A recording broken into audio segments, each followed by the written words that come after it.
anyway, there's obviously certain portions have been redacted at the request of the task force that's handling this. Right.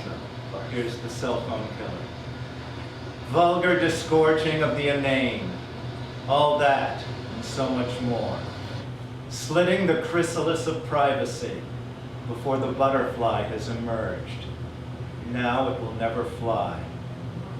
Vulgar disgorging of the inane, all that and how much more.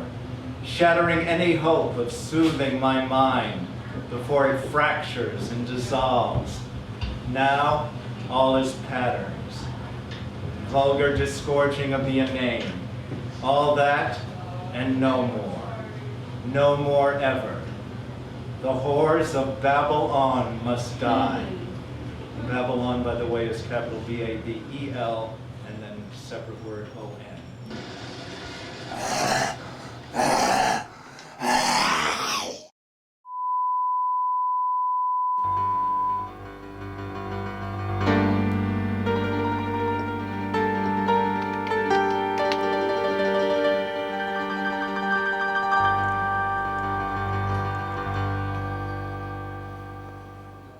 Everything's... Okay. I know I'm not supposed to have any water. I know there is no water in this, okay? I know the rules, but I just need a little something. Occupational therapy for neurasthenic hands.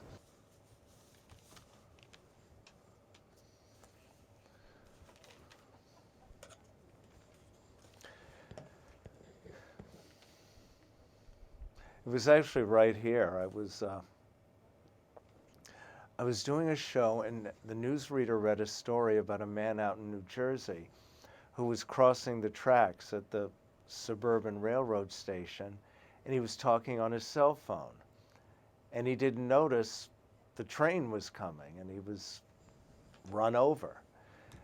And I said at that point, I said, well, that's enough to make Christopher Hitchens start believing in God, which the story got out, and his family took exception. They didn't see the humor in it. And speaking of Christopher Hitchens, of course, he's no longer with us. So whatever he believes about God, he knows the truth now. But anyway, so that's when, of course, I started getting these letters from the cell phone killer, as he is known. And this seems to like it's going to be the last one. Says. So I'll give it to you. They're beginning to notice me. I used to be able to ride around just sitting there like a snake sunning itself on a rock, watching the vulgar disgorgers of the inane, pretending to drowse, but really I was coiled to strike. But now I'm tired. I just want them to go away. How many more do I have to get rid of before it's over? A bad sign. I actually selected a target because she seemed easy. A quivering mound of black protoplasm. Rolls of corpulence. Piled one on top of another. Flare open, you got enough soap to bathe the great unwashed. Probably has some ghetto name. Like what? Loquacia? Too physically degenerate to fully enunciate her consonants. Words are just low vowel sounds broken by effortful spurts of breath. I knew she certainly couldn't outrun me, but she did fight. Yes, she did fight. Pure animal fear, wildly clinging to her blubbery life. I kept waiting for that moment of detachment I've seen in all the others, that moment of acceptance of my judgment. But not her. She never doubted her own worth. Somebody must love her. But who? A grandmother? And then for a moment, I wanted to feel that grandmother's warmth. I wanted to feel it in stark relief to the chill of my own life. Maybe that's what made me hesitate. Maybe it was her mildewy fat girl smell. Whatever, she managed to roll over and scream. Then a bunch of squatters came clamoring from behind some garbage cans, and she got away. The squatters started toward me, but I still had her cell phone, so I threw it at them and they began to fight over it. And that's how I managed to escape.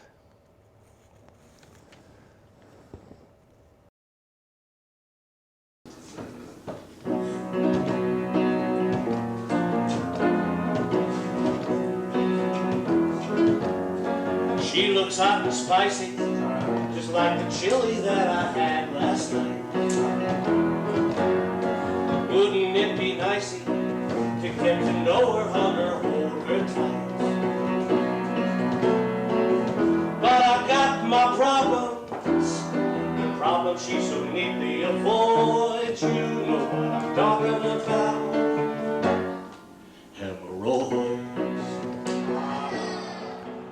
Well, evidently our connection goes back much farther. About 15 years ago, I was hosting a show at a performance venue downtown. It was one of these, at that point there was a scene, a confluence of writers and performers, musicians, and of course it quickly degenerated into a bunch of people who couldn't write or perform and decided that by doing both they would, the two negatives would cancel each other out and create a positive. But at that point, there was some interesting stuff. I don't give a fuck. I don't give a fuck. I don't give a fuck about nothing. I don't give a fuck that schmucks give a fuck and schmucks fucking suck by the bucket. We don't give a fuck. We don't give a fuck. We don't give a flying fuck about nothing. We don't give a fuck, so take it. We give a flying fuck. We have to make a fucking ruckus. If we raise a fucking ruckus, somebody's gonna fuck us. So we don't give a flying fuck about nothing. If you give a fucker, if he gives a fucker, she gives a fuck, you're fucking out of luck. Because you shouldn't give a fuck. And if you give a fuck, you're a dumb fucking cluck, so fuck you. Like, I quit acting because actors are pretentious. You know what I mean? Acting is not a highbrow art. Acting is what I do when I shoplift. You know what I mean? You want to fucking act? Come fucking with me to Bloomingdale's. I'm like, oh, I'm sorry. Yes, that's such a great hat you're wearing. I'm like stealing shit, shoving it up my pussy and shit like that. Oh, tampon lipstick?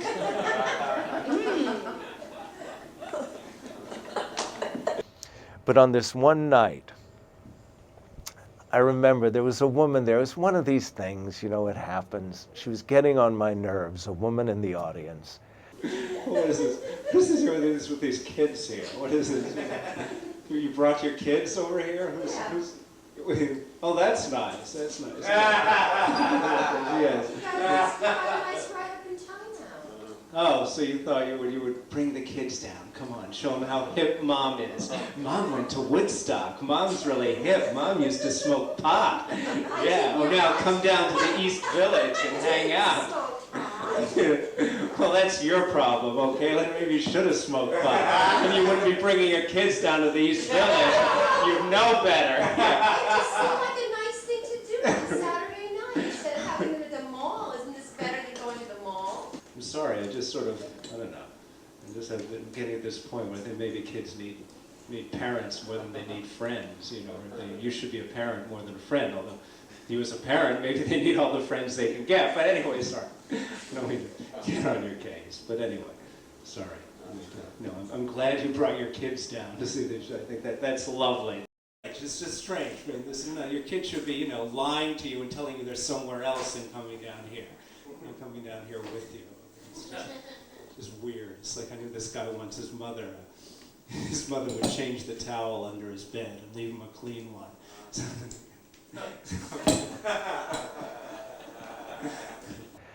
And I ended up strangling her.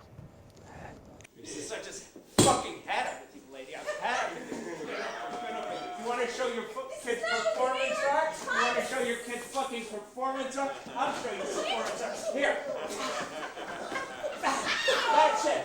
That's it. You want them to see performance art? Squirt, lady. Squirt. I'll show them snuff performance art. Snuff performance art.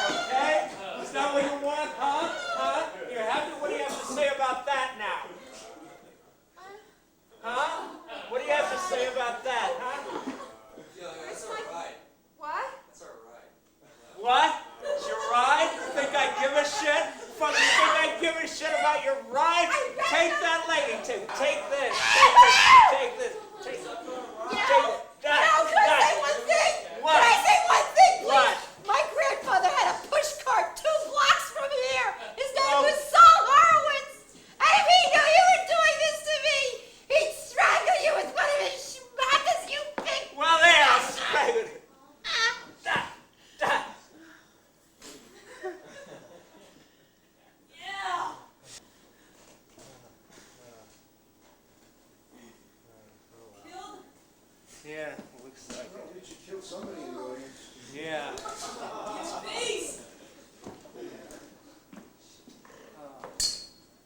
Well, anyway, so what? So you need a ride home? And afterwards, I felt kind of bad because her kid was there. And I'd strangled his mother. So I wanted to make it up to him. So I sent out for pizza. And when the pizza came, we passed it out to the whole audience. So I sent out, no, it's the best pizza in town, Luigi's Pizza around the corner. I don't know if you know it, over in Little Italy. It's really good. I think, is that Luigi? I think that's Luigi. Oh no, it's Mama Luigi. Mama Luigi's good. Mama Luigi, come in.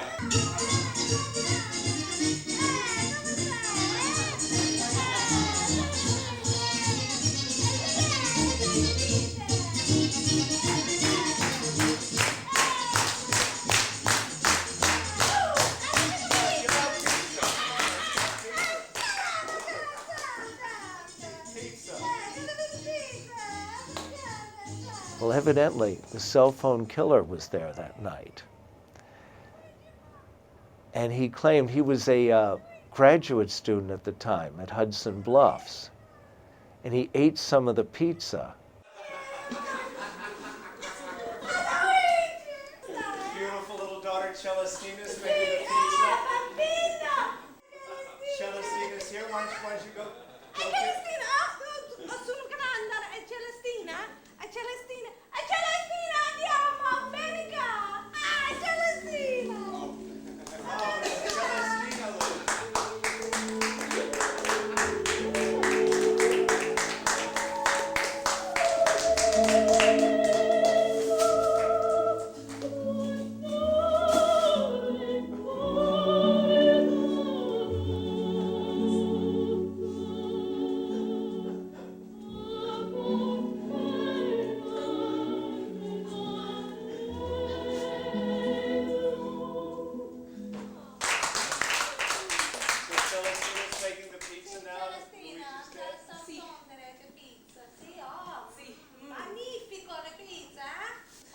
She's gonna make a pizza for us.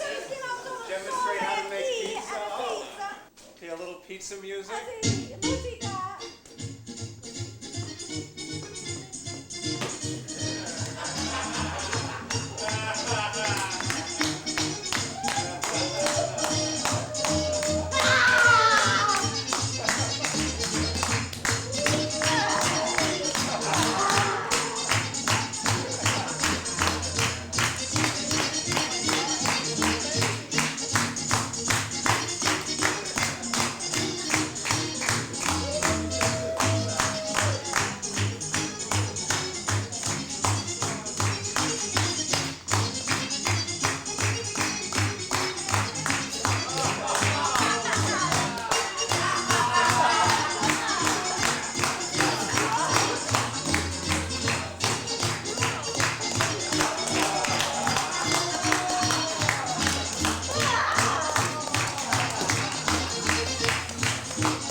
And he says that night, he went back to his dorm room and he became convinced that the pizza was poisoning him.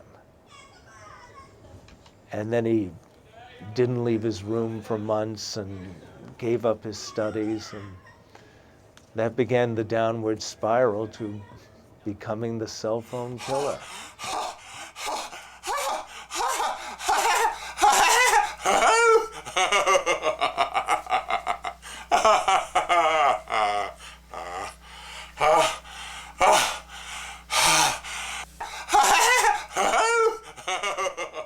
this is where it gets really stalkery, creepy. Evidently, as most of you know, I've been going around to various performance venues, and I've been reading his letters as found poetry.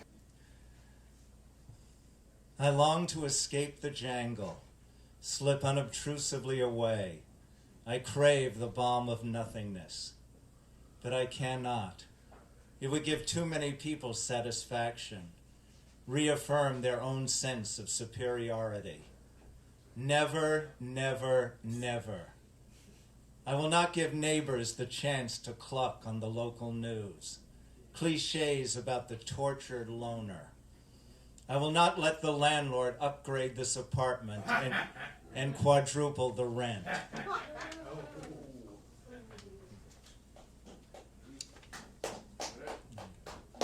Look at his found poetry. Little snap there. He has been showing up at these various venues where I've been reading his letters.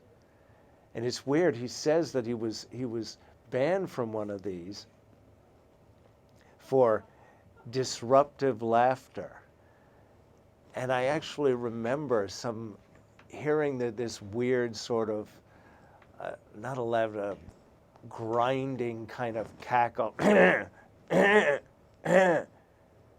And it was always out of sync with the rest of the audience. But I guess he was laughing in anticipation because he knew what was coming.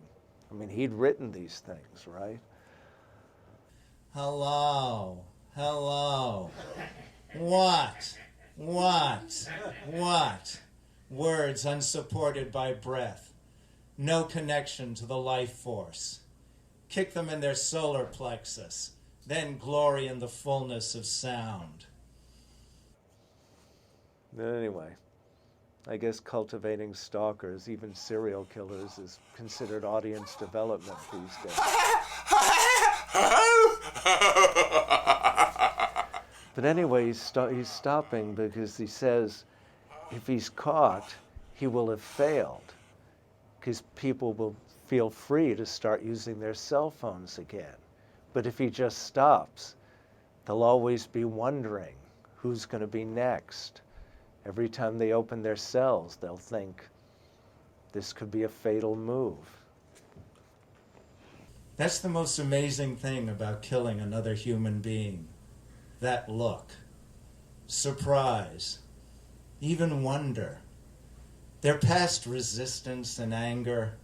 Acceptance is complete. As if they've risen above their own bodies, observing with detached curiosity. Oh, this is how it ends.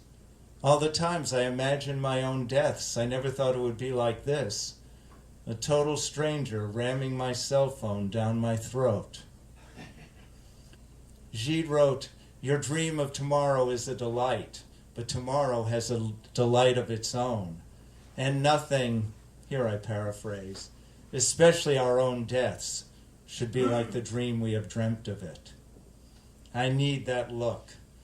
I need the gurgling as their life ebbs. I need the intimacy of murder.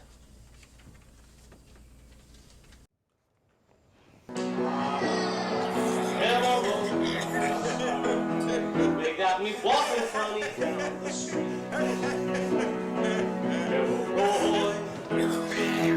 I don't look like a guy you'd like to meet. No, I'd like to get down, but I can't even sit down. Talking about the road. They can't see my eyes, still I'm wondering if they can. People ask how are you, and I just tell them that I'm doing swell. My anal complex gotta be way bigger than Freud's, 'cause of what I'm talking about.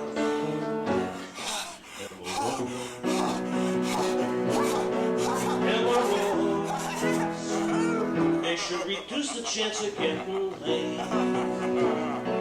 Hemorrhoids, life doesn't get a passing grade. An F for participation, and an H for my preparation. Talking about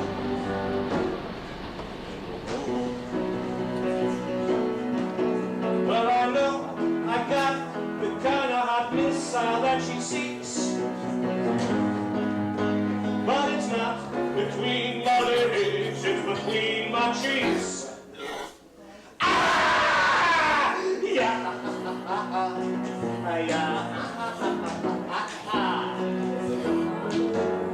Yeah.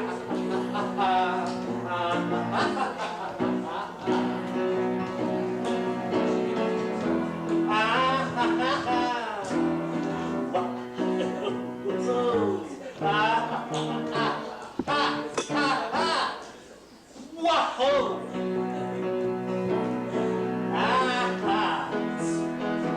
Yeah!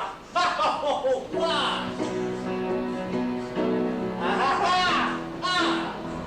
Yeah! Oh! Ooh, wow!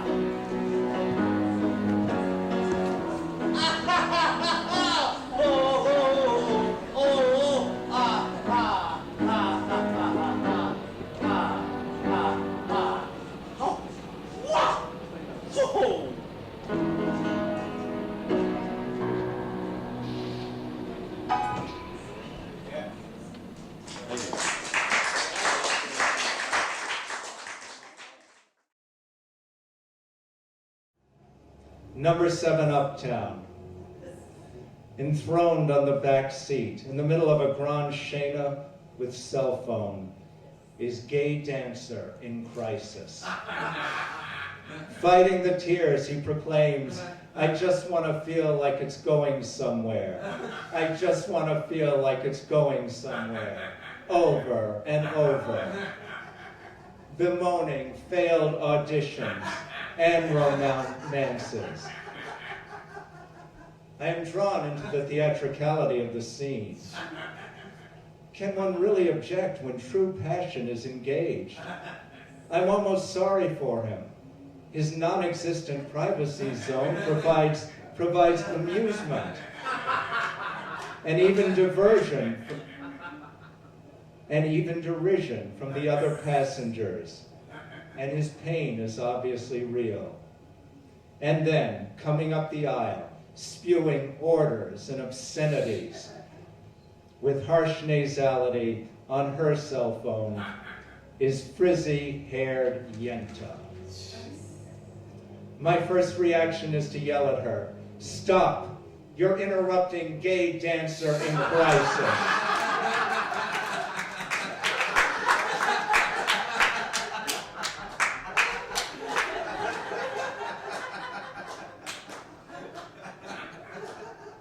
And that's when I realized that he had to die.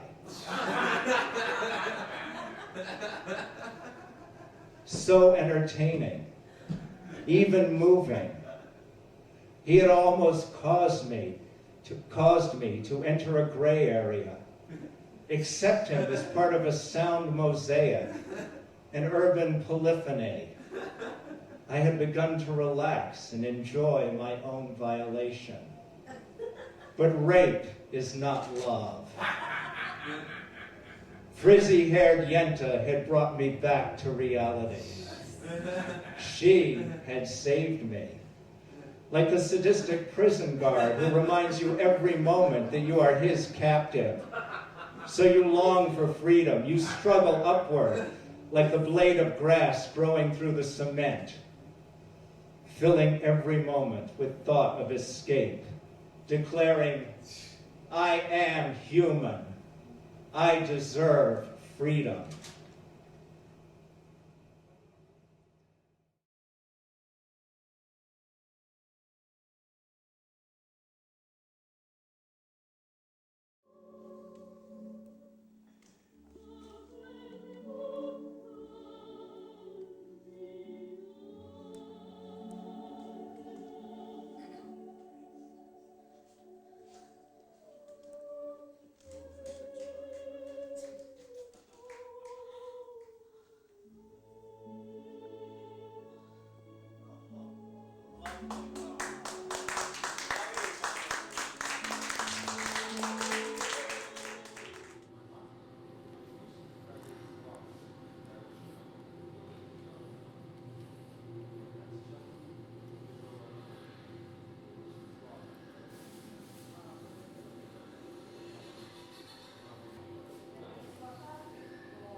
Aqui.